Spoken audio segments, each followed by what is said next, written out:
ಸತ್ಯಾನಂದ್ ಪಾತ್ರೋಟ್ ಅವರ ಹೊಸ ಕವನ ಸಂಕಲನ ಬಟಾ ಬಯಲು. ಅದರಿಂದ ಒಂದು ಕವಿತೆಯನ್ನು ಓದಲಿಕ್ಕೆ ಬಯಸ್ತೇನೆ.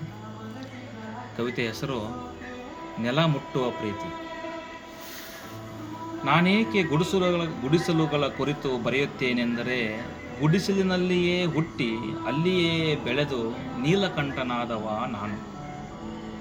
ನಾನೇಕೆ ಹರಕು ಕೌದಿಯ ಕುರಿತು ಬರೆಯುತ್ತೇನೆಂದರೆ, ಹುಟ್ಟಿದ್ದು ಮಲಗಿದ್ದು ಬೆಳೆದದ್ದು ಅದರಲ್ಲಿಯೇ.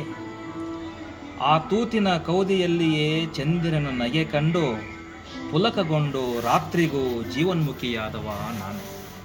ನಾನೇಕೆ ಬರೆಯುತ್ತೇನೆ, ನಾನೇಕೆ ಮುಂಗಾರು ಮಳೆಯ ಕುರಿತು ಬರೆಯುತ್ತೇನೆಂದರೆ, ಮುಂಗಾರು ಮಳೆಯ ಗುಡುಗು ಮಿಂಚು ಸಿಡಿಲಿನ ಅಬ್ಬರದ ಜೊತೆ ಜೊತೆ ಬೆಳೆದು ಕೆರೆ ಕಟ್ಟೆ ಕಾಲುವೆ ಬಾವಿಗಳಲ್ಲಿ ಈಜಿ ದಡ ಸೇರಿದವ ನಾನು.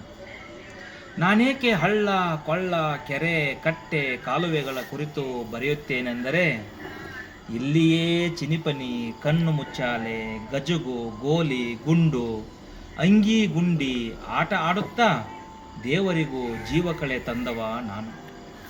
ನಾನೇಕೆ ಮಣ್ಣಿನ ಕಣಕಣವ ಕುರಿತು ಬರೆಯುತ್ತೇನೆಂದರೆ, ಜಗದ ಜೀವಿಗಳಿಗೆಲ್ಲ ಹಸಿವು ಹಿಂಗಿಸುವ ಈ ಮಣ್ಣಿನಲ್ಲಿಯೇ ಗುಬ್ಬಿಗೂಡು ಕಟ್ಟಿ ಇದು ನನ್ನ ಮನೆ ಎಂದು ಎದೆಯುಬ್ಬಿಸಿದವ ನಾನು. ನಾನೇಕೆ ಕುರಿ ಕೋಳಿ ಕಾಗೆ ಗುಬ್ಬಿ ನಾಯಿಗಳ ಕುರಿತು ಬರೆಯುತ್ತೇನೆಂದರೆ, ಇವುಗಳ ಒಡನಾಟ ಗುಣ ಸ್ವಭಾವ ಮನುಷ್ಯನಿಗಿಂತಲೂ ಮಿಗಿಲು ನನಗೆ ಪ್ರಾಣದಲ್ಲಿ ಪ್ರಾಣ. ನನ್ನದು ಈ ಲೋಕ, ನಿಮ್ಮದೊಂದು ಲೋಕ.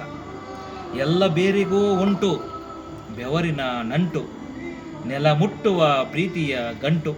ಇದು ನನ್ನ ಇಡಿಗಂಟು ಅಲ್ಲ ಕಳ್ಳಿ ಹಾಲಿನ ನಂಟು.